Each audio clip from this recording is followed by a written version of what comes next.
This video made possible by the ICC stellar surveyors and subscribers like you.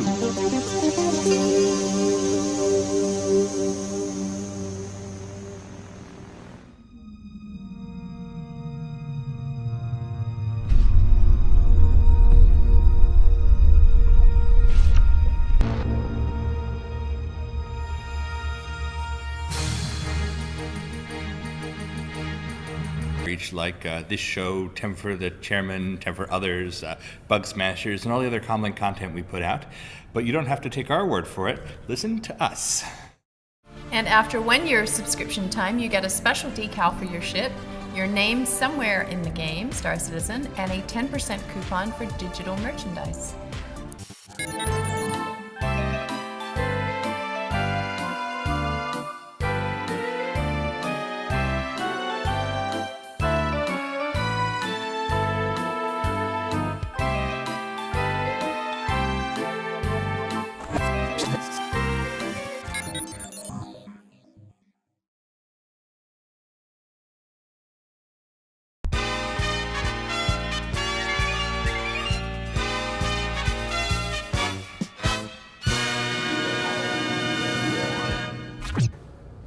Thanks, guys. On this week's ATV Ship Shape, we're sitting down with Associate Technical Artist, Mr. Patrick Salerno. Patrick, how you doing, man? Hey, how are you?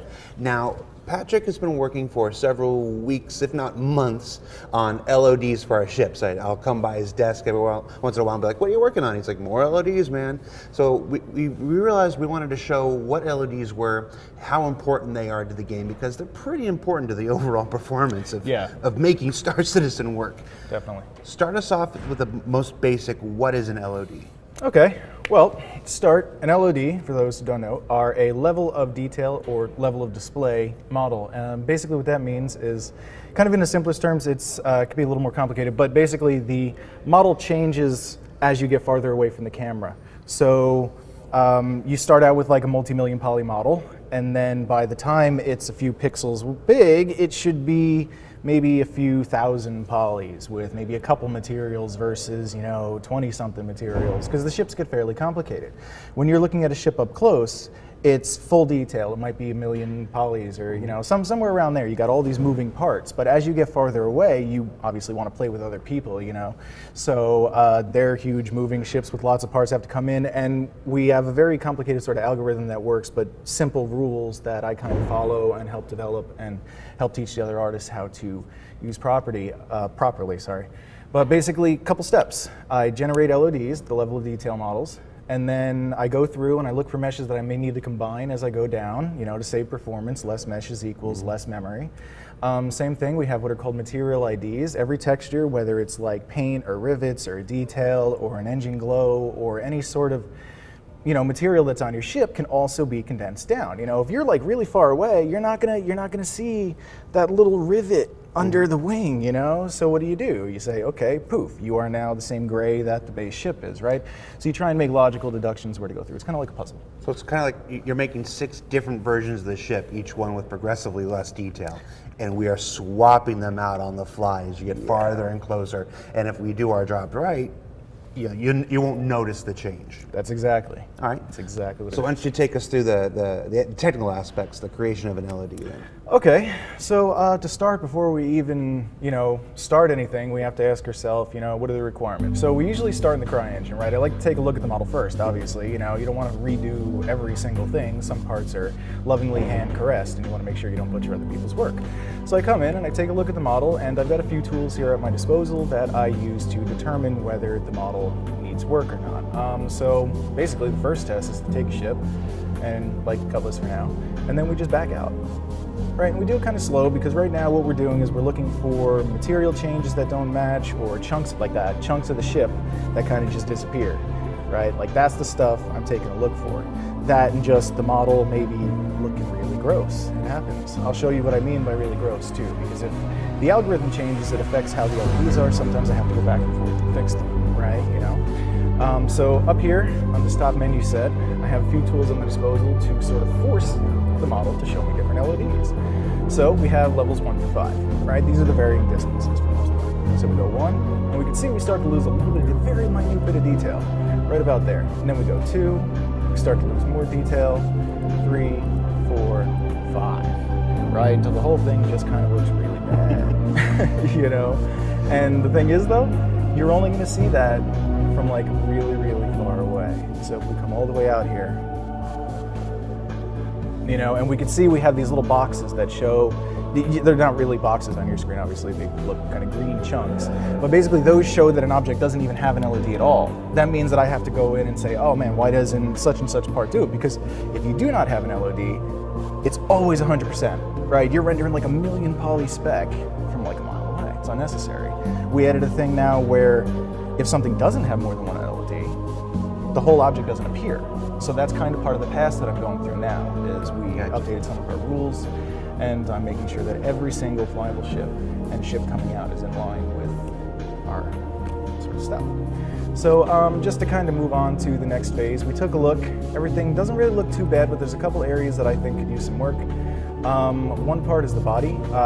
Basically, these ships are built of many different pieces, right? So when you see a ship just sitting there, it's combined from like just a bajillion different little parts that snap, like the nacelles and the thrusters and the engines and the guns are all just little invisible boxes you'll soon see in Max that call in another file through a helper. So when you're working on something and you're like, oh man, the ship looks good, but the weapon's all looking pop, pop, pop, right?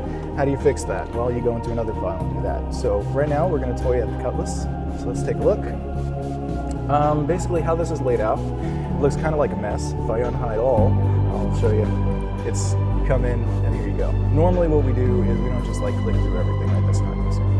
I would actually select the body and then I would say, okay, well that's what I need to work on right now. So I might say, here we are.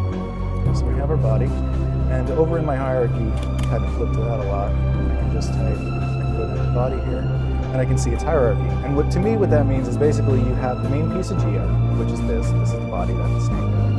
And you have LOD, LOD, LOD, right? Like with the same name. That's how the computer knows to recognize it as the body.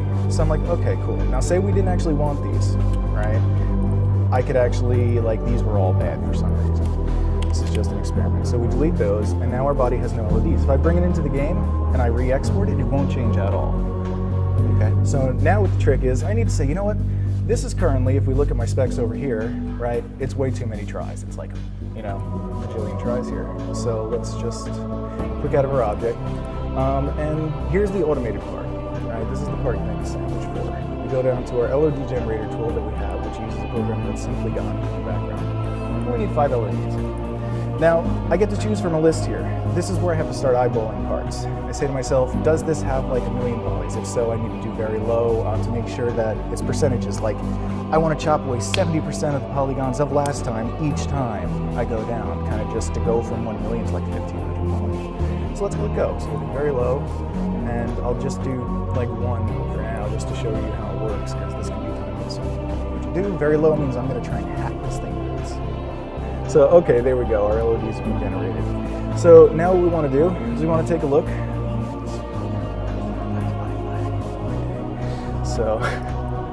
So anyway, we come in, and now I'm like, okay, I have an LOD for the body, this is great. How do I go down there now? So now comes the next step. We generated an LOD. Do we have any meshes to combine? No, it's one big chunk. Okay, skip step 2. Step 3, optimize material IDs. What does that mean, you say? Well, we come into our body, and we come over to the object, and each polygon on this surface has what's called a material ID.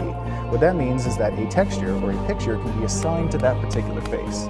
That's how we can create like complex details where we have paneling in some areas, but flat colors in another, or different overlay textures, etc., is we come in here and we have, in this material editor, we have a list of materials, right? And we say to ourselves, okay, how do I smush these down, right? And that's where you just eyeball it back and forth between the editor and Max. You're looking at your LOD here, you're on LOD 1. So I would go to LOD 1, I'd force it, and I'd say, okay, you know, not much going on, we lost a couple, you know, maybe it looks good, maybe it's already the right shape, but I can save performance by crunching down a couple unnecessary materials that you won't see.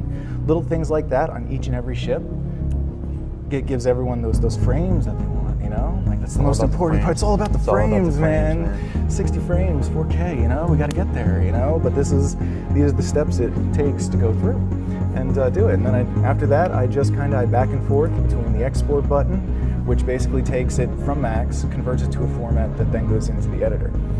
And then we just go back and forth from there until we are happy with what we have, you know? No one would ever be happy seeing a ship like that. It's like, you know? But at the end of the day, you shouldn't even really see it disappearing. And I can, you know, it's cool. I have a bunch of tools here. I can like color code it. I can analyze like all the different aspects of what makes a ship. Like, oh yeah, this is actually a really good call here.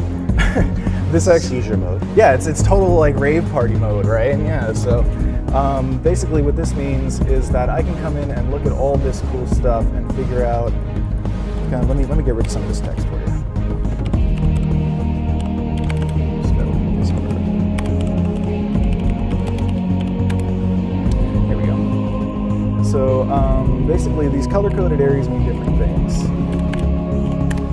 This is how many materials each part has, for example. Everyone's done a kind of paint by numbers thing, right? That's exactly what this is. So everywhere you see a number is how many materials that specific part of the model has. By LED 5, you basically want this whole thing to have like 1, maybe 2, 3, you know, which is basically major color changes. Is this like dark gray? Is this light gray? Is there a dash of yellow that I can see from a mile away?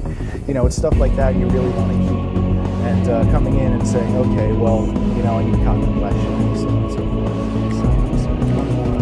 Let's use it here. And let's get rid of the text. First, the polarity.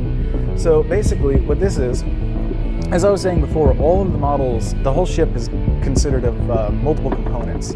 Each of those components loads in separately, right? So you kind of want to optimize them so they all pop out at the same time, right? That's another thing I look for. I make sure that one part, like this one here, probably has less LEDs than the body. So you see he's smaller, maybe he has less pixels, less polygons, et cetera, et cetera.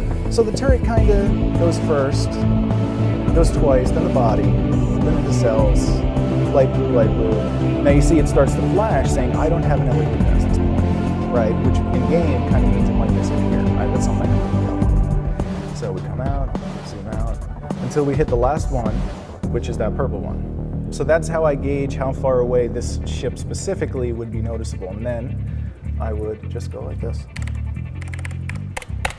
Boom. And I'd see, does anything disappear? Does it look like the silhouette of the ship? Let me turn off the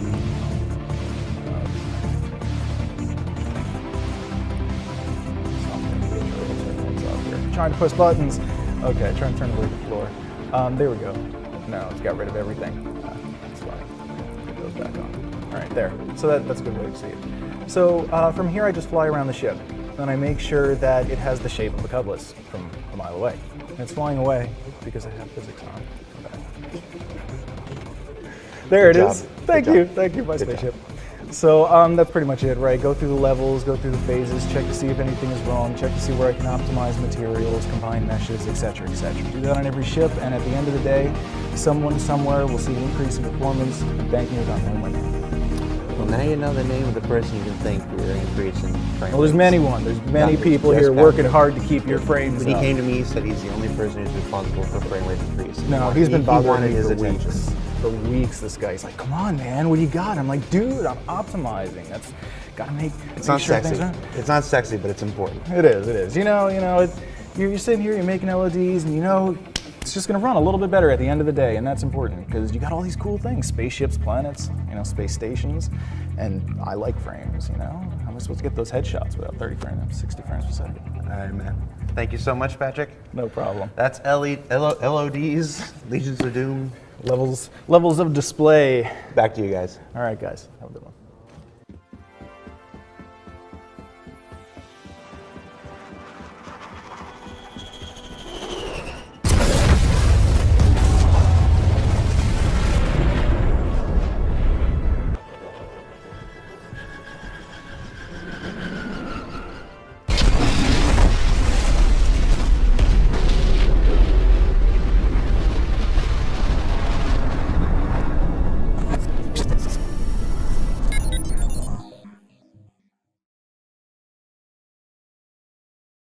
Thanks, guys. That's just one way we're working to improve the overall performance of Star Citizen.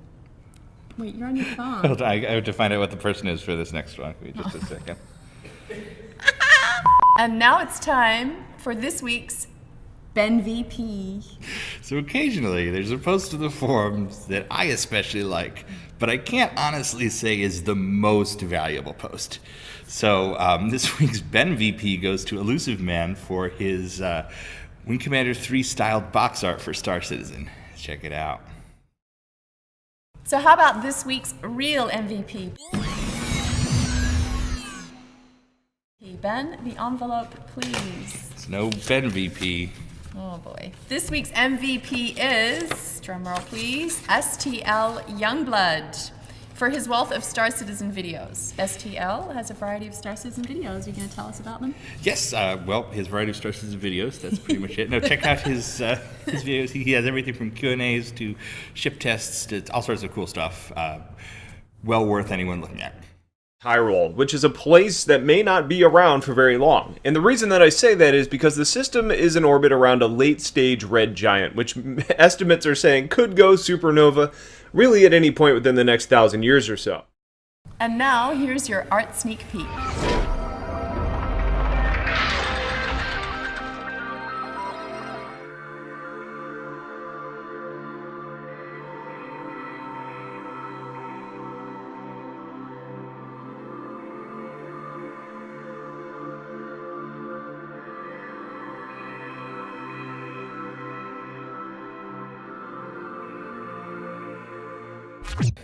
And of course, thank you to all of our subscribers for making this show possible.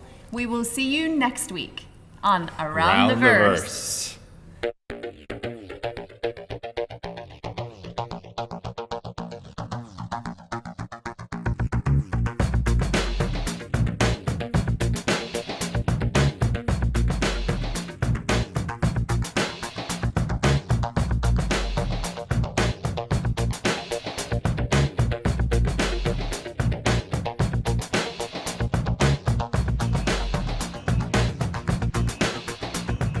Join our social channels if you are just new to Star Citizen and you would like to keep updated besides the comlink and the forums. We're on Facebook, we're on Instagram, we are on Twitter. Join this YouTube channel.